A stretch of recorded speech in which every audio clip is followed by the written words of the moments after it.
Hi, I'm Old Sneelock. Welcome to another episode of Old Sneelock's Workshop.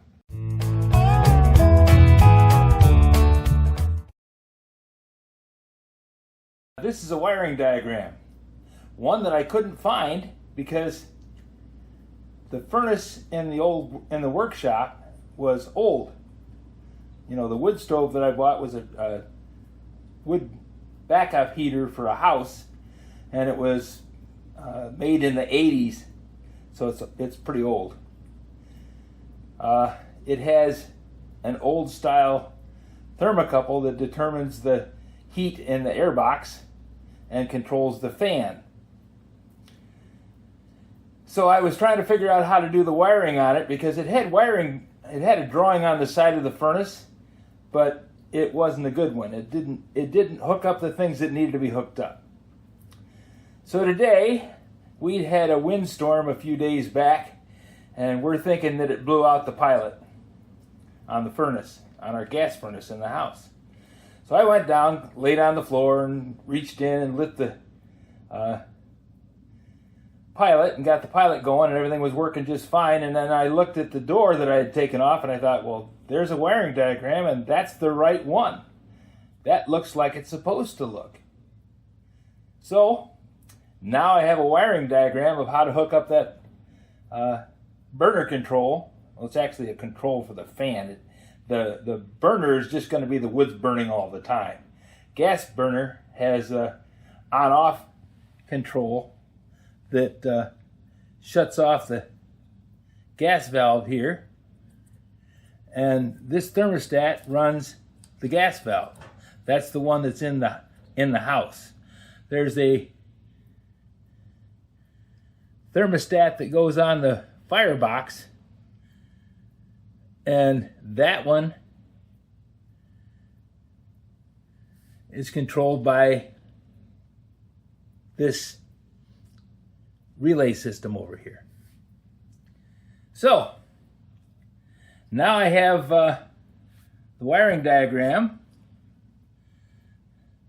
that'll show me how the auxiliary limit is wired in through the gas valve and the thermostat, and the fan switch and the interlock switch and the limit switch and the transformer and the blower motor, whole 9 yards. They had a drawing written on the side of the furnace, which was just, you know, it was done in Sharpie, and I imagine it worked for what they were doing, but they took the thing out of the house because it wasn't working. So I think with this new information that I've gotten, because everything on the internet has all the new valves on them, and the new valves are run by a circuit board. This one's run by relays. So I think I'll be able to fix up the wood stove so that it will control the heat and turn the blower on and off as the temperature drops in the building. Not to say that the furnace is ever going to get it hot enough that it'll actually shut off the blower, but it now will have the capacity to do that. So I can do that job. Sometimes it's just a matter of patience. You have to wait until you get the information that you need and the opportunity to do what you want to do. Here it is, beginning of summer, and I'm just now figuring out how to hook up the wood stove so I can run the thermocouple and the thermostat and the fan control so that the fan will go on and off to control the temperature in the room. I don't have to just go over and turn the fan off or turn the fan on to try and control the temperature. So the reason I'm able to do that is because I had another thing that was a problem.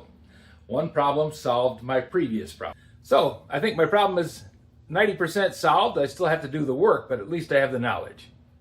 If you have any suggestions for new video, questions about today's video, or any of the other videos on the channel, just drop a note in the comments. You know I read them all. Thanks for watching.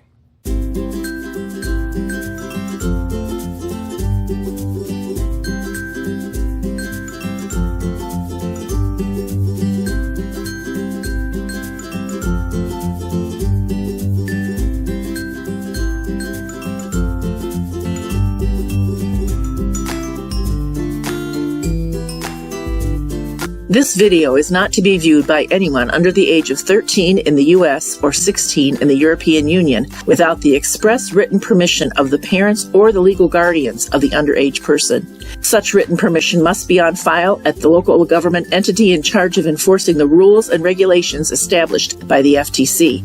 Anyone violating these terms is admitting by default that they hold harmless the owners and operators of this channel. Any and all questions should be addressed to your local branch of the FTC.